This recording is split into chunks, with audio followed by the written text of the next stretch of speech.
What's going on, guys? It's Greg here, aka NYPrepper. It is Sunday, April 12th, 2026, and I have some breaking news to share with you guys. Right now it is 1500 Eastern Time here in the United States, and we have some major breaking news coming in from Iran. So Trump posted today, this morning, that the U.S. will begin blockading the Strait of Hormuz after failed Iran peace talks in Pakistan yesterday. So if you missed my live stream last night, basically J.D. Vance, the U.S. Vice President, gave a short 3-minute speech after the talks in Pakistan, and he basically said that the talks were not productive, that they spent 21 hours negotiating with Iran, and that Iran was not flexible on some of the U.S.'s core issues, primarily nuclear enrichment and the Strait of Hormuz. So Iran wants to control the Strait of Hormuz, which, by the way, is against international law. The Strait of Hormuz is an international waterway. Iran has no sovereignty over the Strait of Hormuz, but they were insisting that they want to have sovereignty over the Strait of Hormuz, and they want to continue to enrich uranium. So those are the two main red lines that the U.S. had. So basically, J.D. Vance announced yesterday that the talks completely failed, and then this morning Trump came out and posted that the U.S. will begin a naval blockade. So let me read to you what he wrote here. So there you have it. The meeting went well. Most points were agreed to, but the only point that really mattered, nuclear, was not. Effective immediately, the United States Navy, the finest in the world, will begin the process of blockading any and all ships trying to enter or leave the Strait of Hormuz. At some point, we will reach an all being allowed to go in, all being allowed to go out basis. But Iran has not allowed that to happen by merely saying there may be a mine out there somewhere that nobody knows about but them. This is world extortion, and leaders of countries, especially the United States, will never be extorted. I have also instructed our Navy to seek and interdict every vessel in international waters that has paid a toll to Iran. No one who pays an illegal toll will have safe passage on the high seas. We will also begin destroying the mines the Iranians laid in the straits. Any Iranian who fires at us or at peaceful vessels will be blown to hell. Iran knows better than anyone how to end this situation, which has already devastated their country. Their navy is gone, their air force is gone, their anti-aircraft and radar are useless. Khomeini and most of their leaders are dead, all because of their nuclear ambition. The blockade will begin shortly. Other countries will be involved with this blockade. Iran will not be allowed to profit off this illegal act of extortion. They want money, and more importantly, they want nuclear. Additionally, and at an appropriate moment, we are fully locked and loaded, and our military will finish up the little that is left of Iran. Wow. Okay, so blockade of the Strait of Hormuz imminent. Looks like a massive U.S. Navy deployment to the Strait of Hormuz. We're going to have to wait and see if any ground forces are involved. And speaking of ground forces, last night on the live stream, we tracked a U.S. military cargo plane that flew from Fayetteville, North Carolina to the UK. Now, Fayetteville is where Fort Bragg is located, home of U.S. Special Forces, which includes the Delta Force. So I don't know if they're getting ready to deploy SOCOM into Iran, but there was a C-17 that flew from Fort Bragg all the way to the UK late last night. And I want to read to you some more that Trump wrote today. He wrote, Iran promised to open the Strait of Hormuz, and they knowingly failed to do so. This caused anxiety, dislocation, and pain to many people and countries throughout the world. They say they put mines in the water, even though all of their Navy and most of their mine droppers have been completely blown up. They may have done so, but what ship owner would want to take the chance? There is great dishonor and permanent harm to the reputation of Iran and what's left of their leaders, but we are beyond all of that. As they promised, they better begin the process of getting this international waterway open and fast. Every law in the book is being violated by them. I have been fully debriefed by Vice President J.D. Vance, Special Envoy Steve Witkoff, and Jared Kushner on the meeting that took place in Islamabad. Okay, so he said he was already debriefed about it, and he reiterated that Iran will never have a nuclear weapon. All right, so this is a very, very serious situation, guys. And this update was sponsored by EMP Shield. Guys, EMP Shield has created a special discount just for you, the listeners of the NYPrepper channel. If you go to empshield.com and use the promo code NYPrepper, you can get 15% off your entire order. And why do you need an EMP Shield? Well, this is a special device to protect your vehicle, your RV, your solar generators, your radios from an electromagnetic pulse, which could be caused by a solar flare or potentially a rogue country like North Korea detonating an electromagnetic pulse weapon over the United States that's mounted onto a satellite. So protect your vehicles, protect your RV, protect your radios, protect your generators with an EMP Shield. Use my promo code NYPrepper to get 15% off. Installation is super simple. This is a veteran-owned business, 100% American-made, and the EMP Shields have been tested by the military, okay? And free shipping is included to the entire continental United States. And the link and the promo code are in the description below this video.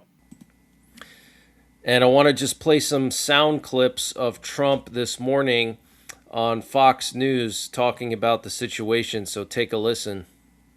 Because of tariffs, Mr. which President, the Supreme Court was not nice to me about. Is this all going to be enough? The blockade in the Strait, the opening up capacity in the United States is this going to be enough to lower the price of oil and gas, sir?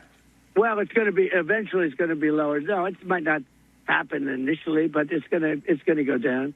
When this is all over, look. The stock market, the Dow hit 50,000. It was supposed to be in 4 or 5 years. They said it won't happen during his term, but it'll be maybe 4 or 5 years. It hit 50,000 in my first year. You know it better than anybody. You cover it better than anybody. The S&P hit 7,000 in my first year, before my first year. You know that. And I said to myself, oh, here we... So he basically said it may not immediately be open, but they're going to open it soon, or we're going to open it soon. And killed. I could take out Iran in one day. I could take out in one hour. I could have their entire energy, everything, every one of their plants, their electric generating plants, which is a big deal. And I hate to do it because if I do it, it takes you 10 years to rebuild. They'll never be able to rebuild it. Wow. So he's saying in 1 hour he can take out all of Iran. Listen again. Oh, I could take out Iran in one day. I could take out in one hour. I could have their entire energy, everything, every one of their plants, their electric generating plants, which is a big deal. And I hate to do it. I could take out Iran in one day. I could take out Iran in one day. I could take out Iran in one day. Okay, so there you have it. And here's some more clips of Trump. That we want to have nuclear weapons, and they have no cards. They have no cards whatsoever. So if they do not give up that effort, is that the plan? Will you further destruct Iran? Yeah, I will. If they don't give that plan up, yeah. Yeah, I will. If they don't... Iran? You further destruct Iran? Yeah, I will. If they don't give that plan up, yeah. And will you further destruct Iran? Yeah, I will. If they don't give that plan up, yeah. Okay, so Trump confirming that he will continue to bomb Iran and attack Iran to beat Iran into submission, basically. I predict they come back and they give us everything we want. And I told my people, I want everything. I don't want 90%. I don't want 95%. I told them, I want everything. So he's predicting that Iran is going to come back to the negotiating table. I don't think that's going to happen because we're dealing with Islamic fanatics just like the Taliban. And the last thing they want to do is surrender to the U.S. And here's another clip of Trump. Of oil, people in other countries are getting hurt. One of the things that most amazes me, though, the Strait is for Japan, where they get 93% of their oil. You know that, Japan. South Korea gets 45% of its oil. These people haven't helped us. I say, are you guys going to help? And, you know, we have 45,000 soldiers and 50,000, respectively, at those two places. 45 and 50,000 soldiers. We guard them and protect them. And when we want a little help, they don't help us. And when we wanted help from NATO, they don't help us. And we paid, I don't know if you saw, almost $1 trillion. So Trump saying Japan and South Korea and other countries should help. Tell you, while we're on the subject, we're very disappointed with NATO. We're very, very disappointed that they didn't come. Now they want to come and they want to help with the Strait, and it won't take long to clean it out. So we're going to clean out the Strait, and they'll be able to use the Strait in not too long a distance. But we had a very intensive... Okay, so he said in not too long of a time period, the Strait will be opened. Apparently NATO is going to come and help. He did say that the UK and some other countries are bringing minesweepers. And here we have video footage coming out of Ben Gurion Airport. This was posted yesterday. And what you can see here are, number one, a large amount of U.S. aerial refuelers. It looks like about 8 or 9 sitting on the runway there, or on the tarmac. But also you can see about 30 tinted buses which are used to transport troops. And then also you can see what appear to be bombs laid out on the tarmac getting ready to be loaded up. Okay, so the U.S. still has all the assets it needs to conduct strikes against Iran. Okay.